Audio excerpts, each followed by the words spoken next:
Hey guys, welcome to number 3 of the Derby Career Mode Live, and to start off this episode we have got the game against Aston Villa, and we've got some good lighting in this episode. The first two episodes not the best, so it's good to see that we've improved that, and yeah, we've still got 7 million to spend with 100,000 in wages.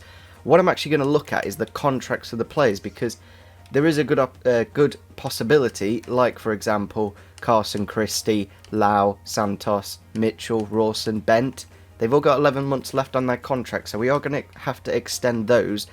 Whether we do wait until after the window, I think we will, because you never know. We might want to upgrade our goalkeeper. I don't know, we'll have to see. On to the first game of this episode against Aston Villa. If we do actually win this game, we can go top of the table, so that'll be something good to look forward to if we can get the victory. Also, I'm going to consider potentially raising the difficulty to Legendary in this episode, depending on this fixture, pretty much, because Aston Villa, they're like a top 3 team, and if we can beat them, then we can probably beat everyone. Looking at the Aston Villa lineup then, it is an incredibly good team. They have actually brought in Gouffin and Bernard from Shakhtar Donetsk.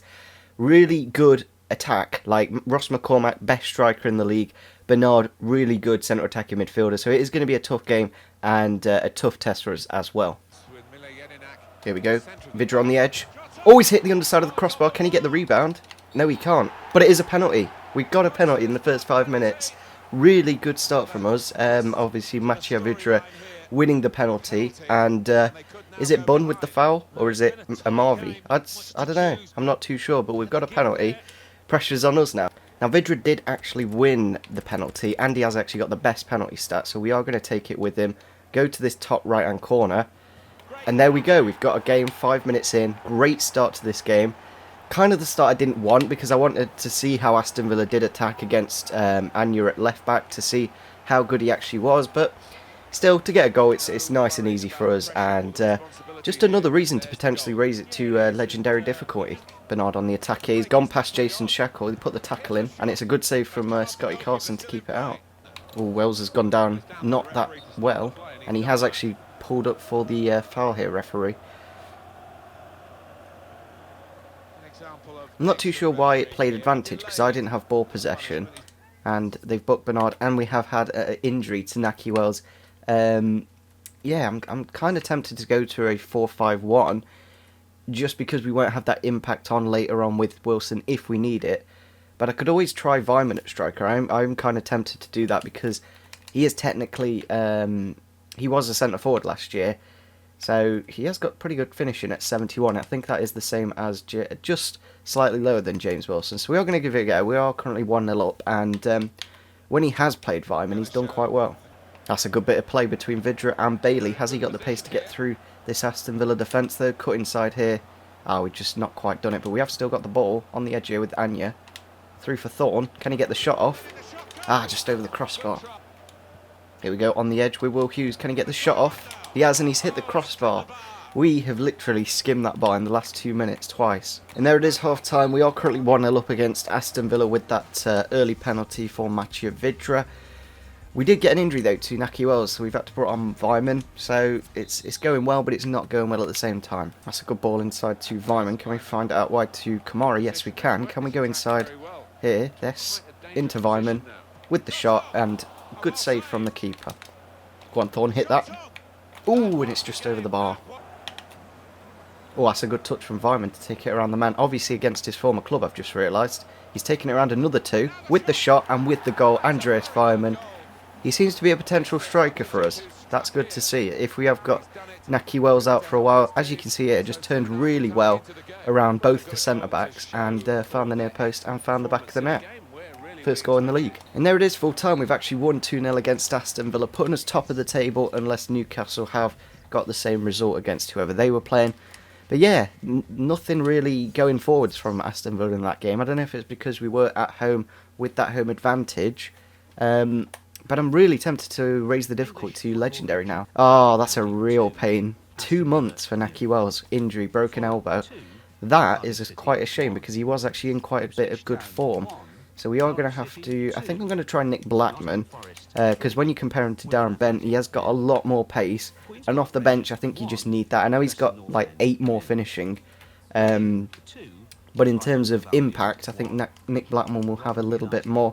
Obviously, Vyman did a good impact in the last game, so we can always try him off the bench if need be as well. Into the next game then against QPR. I think we are going to play the 3 games in this episode and then potentially save deadline day for the 4th episode just to get a bit more comments from you guys. That's actually quite a nice kit, the QPR away. I'm not too sure why it's like exactly the same colours essentially, but we are going to have to use our away kit for this match. There is showers, of course, in this one. I'm kind of tempted to give Elsnick or Max Lauer go in this game, but they just don't have the stats that they do have in real life, and that's kind of frustrating because obviously they probably deserve them. We are going to give Jamie Hansen a go in the midfield as Thorne is a bit low on fitness. Given, I don't know, we could, yeah, I'm going to put Bryson on the bench just for that impact sub. Here it is at Loftus Road, obviously one of the Scan Stadium, obviously as well QPR, they aren't the weakest of teams. I think Alexandro is actually like 79 rated this year, Britos up front, Jamie Mackie out wide, Smithies in goal. It's a very good QPR lineup, but obviously in the last game against Aston Villa with this 4-4-2, against the 4-2-3-1, we did actually do quite nicely, so hopefully we can do the same in this one. So I was just thinking then, if we did put Nick Blackman into that Nahki Wells deal, we'd probably have to play a 4-5-1. Now, because we've kept Nick Blackman, we can continue to play with this 4-4-2, which we've actually done quite nicely with. And we have got a potential chance here very early on. Darren Bent in the box, out to Butterfield, back to Blackman. He's got the shot off and it's hit the upright of the goal. I'm not too sure if the keeper got... No, he didn't get a hand on it, but it was a good start for us there. There we go. Good pass in here. Can we get the ball out wide to Johnny Russell? There it is. Wonderful pass. Not too sure why Darren Bent's locked onto it, though. But we are going to get it inside here. Can we get the shot off with Darren Bent? Yes, we can. Good save from Smithies. Really good save, actually. Into Darren Bent, who gets it into Nick Blackman. Can we get the ball back to Darren Bent, though? Not quite. Centre-back intercepting, but he has nearly won it. He shot, and it's just been blocked. I don't know how that has not gone in. It's flicked off one of the centre-backs' back of his leg, and it has just hit the post. What I find with this formation is the strikers do drop quite deep, which I kind of don't want. I want them to stay up there instead of being in the midfield. QPR with an attack here just before half-time. Good save from Jonathan Mitchell there. There we go, ball into Butterfield. Can he find a wonderful pass through for Abdul Kamara, who's cut inside with the shot. And it's hit the post again. We've hit the post, like, out of those 6 shots that we have had, now 7, we've probably hit the post 4 of the times. Inside to Sandro, into QPR, and they've put it into the back of there. I'm not too sure what their man was there, so I just call him QPR. I think it is Nagoto, I'm not too sure. But we just literally made our substitutions and then we conceded this goal. It was a good bit of passing, to be fair. Turned around Rawson and, yeah, under Alex Pearce to make it 1-0. I think it is, yeah, it's Nabakoto, yeah. Whatever his name is. This is it. This is literally the attack we need to score on. Can we get this into Blackman? Yes, we can. Finesse. Oh, Smithies. I want to see how many saves Smithy has made in this game, because he has literally kept them in it so much. Ball in. Not too sure why Jonathan Mitchell ran away. And it is full time. We have been knocked out of the EFL Cup 1 round earlier than we were in real life, but obviously a harder opponent. But yeah, it just shows there 7 shots. I don't know if I can show you some of the hits of the post. I think I'll be able to edit them into this video, because I literally hit the post maybe 5 times out of those 7 shots that we did have off target. So maybe on another day we would have scored, but I think in the rain, I do really struggle. So here is the table at the moment. We are second. If we do win the next game against Burton Albion, we can go top, who are 12th in the table. Obviously there's a few teams towards the bottom, not many points, but it's good to see that we have got points on the table very early on. I'm not too sure if any of our goal scorers are in the top few. Messinio seems to be getting quite a few for Burton. Vidra with 2 so far for us, and that is about it. We have got a few assists in Nahki Wells with 2, and Scotty Carson 2 assists as well. Good to see. So hopefully we can actually get the win, get top of the table, and it'll be a good way to end off the episode. Not the best that Nahki Wells is going to be out for 2 months with an injury, but those things happen. We are going to go with our first team, of course. Hopefully, we're going to drop Kamara though for Bailey. Or do we play Ince? I think we'll play Bailey just because we have played so much for him. We do kind of need to get those hours. And yeah, I'm going to put Vyman on for Nick Blackman because he had a full 90 minutes there. Nick Blackman didn't really do too much. Darren Bent as well, pretty much ineffective. Unless you put it on a plate. That's what you have to do with Darren Bent now. So here it is at Burton Albion Stadium, which actually does look quite accurate. Like, it does look like their stadium. Maybe there's buildings not in the background, but still, in terms of the stadium itself, it does look quite accurate. We are going to have a look at their lineup. We've just gone for our usual with Anya at left back. But yeah, they've gone for a 5 at the back. John Messinio, Ben Turner, McFadzean, John Brayford, obviously against his former club, Stuart Bevan, not too sure that Lopez guy is up front, but Irvine obviously scored against us in real life. Chowdhury in midfield with the awesome afro. So yeah, that 5 at the back is going to be interesting. I'm sure we played someone earlier on in the season with a 5 at the back, and we didn't do too well, so we'll have to see. Here we go, ball through for Ince. Can he get the shot off? Yes, he can, but again, McLaughlin in goal. I think it's McLaughlin anyway. Might be saying that wrong, but yeah, he's made a really good save going into the bottom left-hand corner, and he has pushed it wide for a corner that we are going to take here.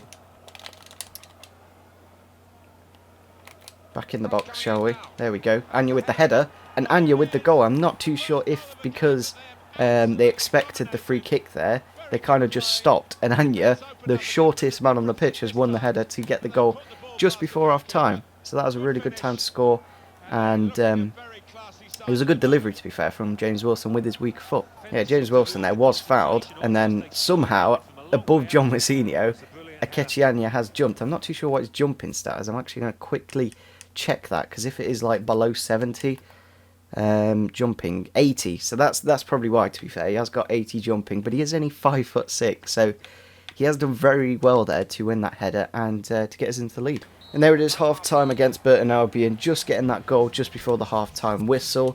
And they've really not done too much going forwards. I don't think they've had a single shot yet. They have had one, but it was that free kick that didn't do too well. But we've had a lot of possession, good chances, and we are in the lead. That's a load of space for Bailey here. Can he get a shot off by cutting inside? Oh, he's been taken down in the box, and he has given away a penalty there. I think it's John Messinio. I don't think it is actually, because he hasn't got the captain's armband. Second yellow card for him, and he has been sent off. It is Carl McFadzean, the former Sheffield United player, with the tackle in. Not the best at all. Yeah, he's literally just completely took Bailey out there. We have got Vidra on the penalties, of course, with his 79 penalties. Yeah, he is the best in the club. I think we are going to go to the left this time. We did go to the right before. And it is into the back of the net to make it 2-0. And Burton Albion are down to 10 men now. It's not looking too good for him. And I think that's about his third, maybe even third goal, I think, for Matthew Vidra. Not too sure what they've done in terms of, have they filled in that gap in the defence, or have they... Yeah, they've brought on Sean Barker against his former club, of course.